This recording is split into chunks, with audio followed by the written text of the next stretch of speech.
Welcome to the Yimbo Endangered Zone podcast. Hi, I'm Scuba Steve Yimbo. And I am Professor Angel Dust Danger Zone. Yep, so today we're going to discuss a bit about homosexuality in Australia and China. Last week we asked you to submit some questions in regards to this topic, so we'll just quickly go through some of them. So our first user is 240_raise it, and they have asked, what is the first trace of homosexuality in Chinese history? Yep, so the first trace of homosexuality dates back to the Zhou dynasty in 722 to 221 BC. It was actually same-sex attraction was actually very evident in emperor's sex life during this period. There was no justification or explanation of this, thus was actually seen as normal or common. However, due to social and political importance of lineage, procreation was needed. Consequently, bisexuality was favored over homosexuality throughout Chinese history. Thank you once again for that question. Our next question comes from a big Batman fan in I Am Bruce Wayne. They have asked, how is homosexuality perceived in ancient China? So if we were to nail down a specific period, it would probably be the Han Dynasty, 206 BC to 9 AD. Since 150 years of this period was ruled by bisexual or exclusively homosexual emperors. So that's one of these were Emperor Ai. He had no family members to inherit the status of emperor or empress, thus he proposed his lover Dongxian to succeed him. This was heavily opposed against by political figures, which also led to Dongxian suiciding. One man who took the mantle of emperor declared the end of the Han Dynasty. So ironically, homosexuality, which characterized this dynasty, also instigated its downfall. And if we move a bit forward, in the Song Dynasty 960 to 1280, it was estimated that there were around 10,000 male prostitutes that worked in a network of brothels, in which they were known as mist and moon workshops. Due to the high profile and traffic of male prostitution, there were no political repercussions. Thanks again for that, big Batman fan. So our next question comes from a username called nicknom222, and they ask, were there any punishments for homosexuality in ancient China? So if we go back to male prostitution before, many Confucian philosophers opposed the idea of the sexual passivity of male prostitution, as they see it as very feminine. Later on, the revival of Confucian beliefs, which was also known as Neo-Confucianism, meant strict beliefs on roles of women, sexual morality, and objection against sexual behavior outside of marriage. Consequently, male prostitution was prohibited due to the new status quo.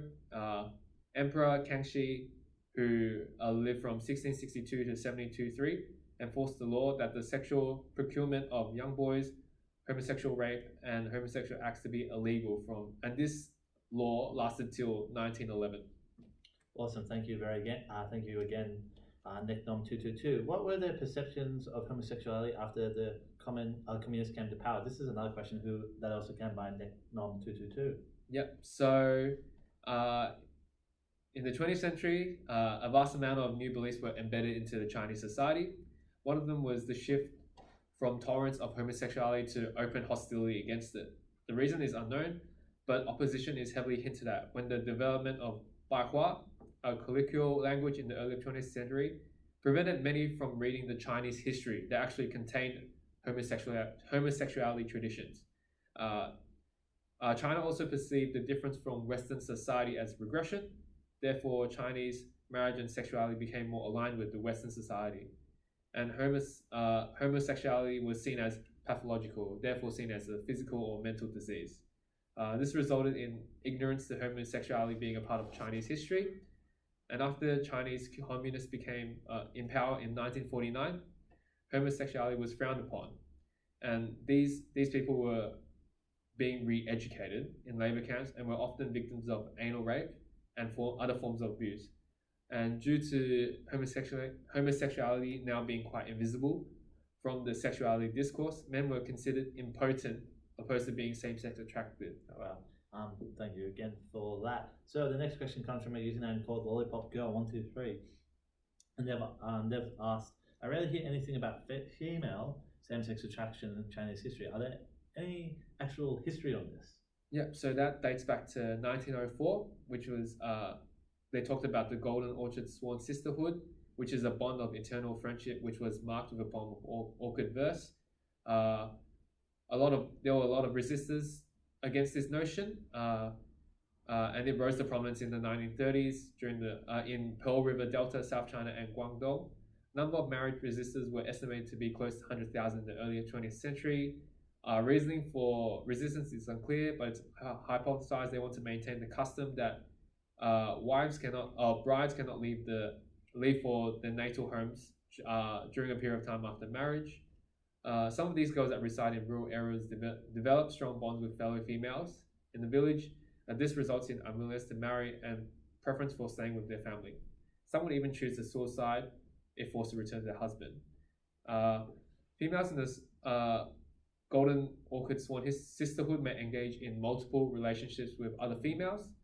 The possibility of an alternate family composition is what actually frightened many philosophers during this period. And it's actually less prominent in China now, but more so in Hong Kong and Chinese communities within Southeast Asia during the 1960s and 70s. Thank you once again for that excellent question. So the next question comes from Kappa and Kep. And they ask, are the laws different between Hong Kong and China in regards to homosexuality, since Hong Kong was formerly part of the United Kingdom? That is a good question, and it's quite ironic since Hong Kong was a part of Great Britain until 1997 and does have a sizable gay community. And due to the one country and two government policy, it is actually illegal to engage in homosexual acts. Fantastic. Thanks again, Kappa and Kek. So now we move on to talking about Australia. So first question comes from John_Russell@1. Thanks again, John. Big fan.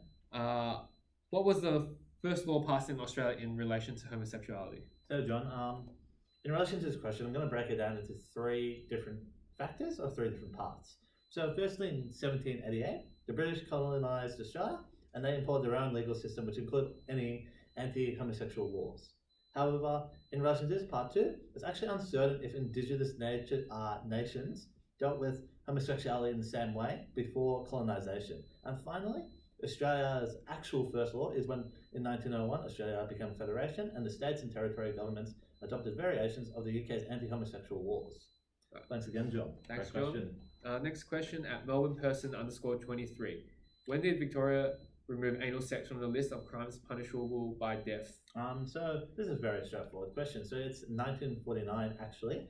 Victoria downgraded anal sex from a crime punishable by death to a crime punishable by up to 20 years in imprisonment, and it would take quite a long time before they actually remove it as a crime whatsoever. Thanks again, Thanks, Melbourne Person. Next question at Hydration_Jackson.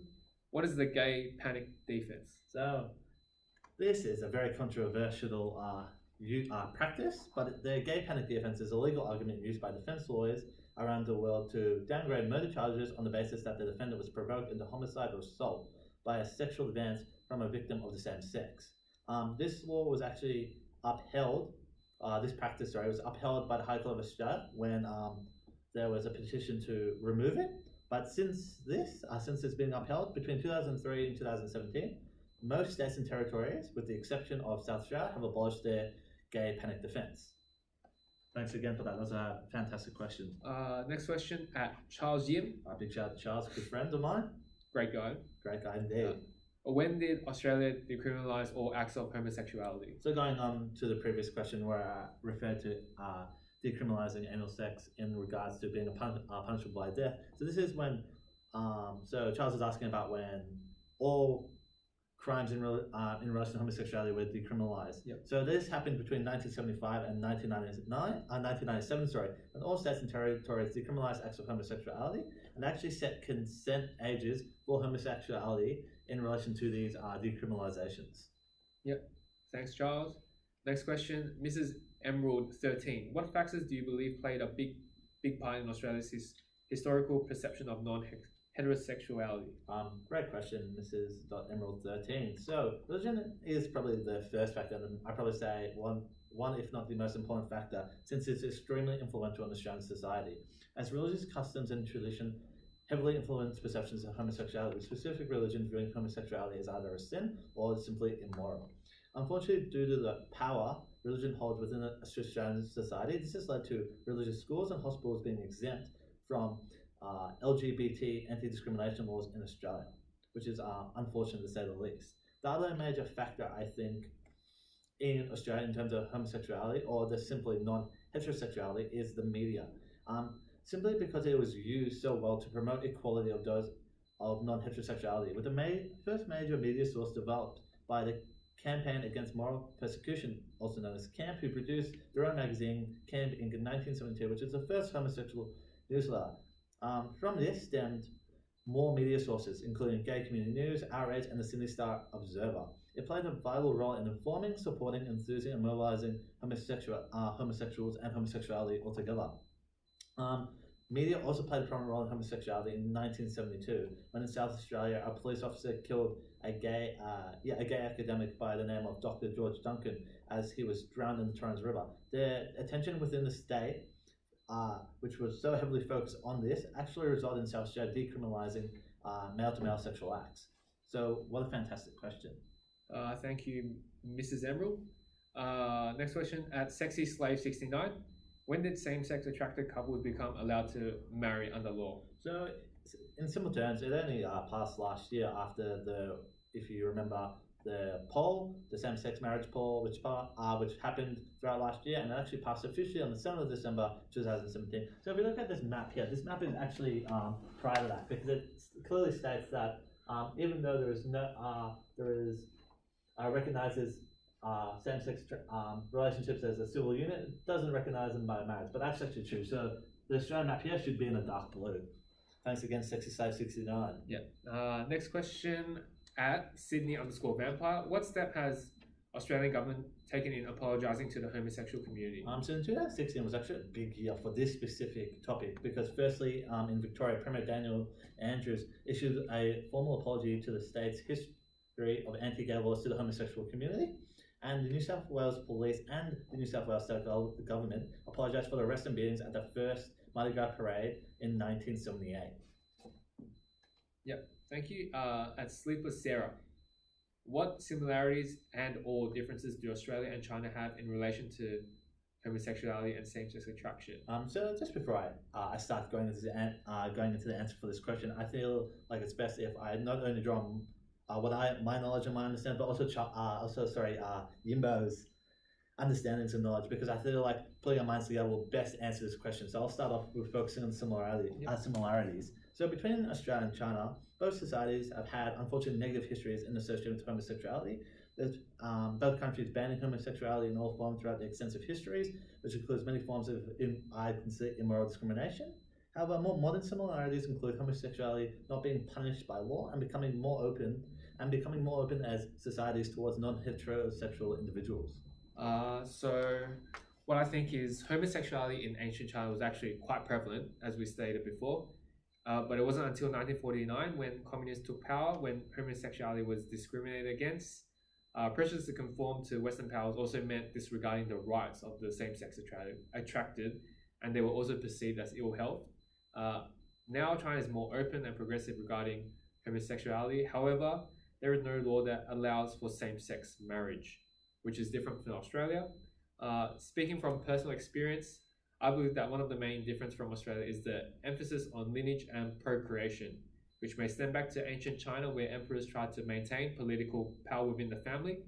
There is a sense of pride in passing down the family name and genetics.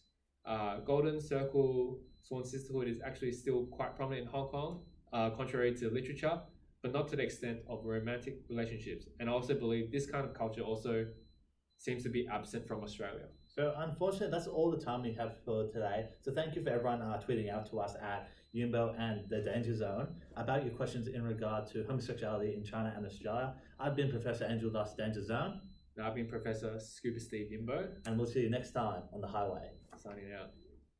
Love you all.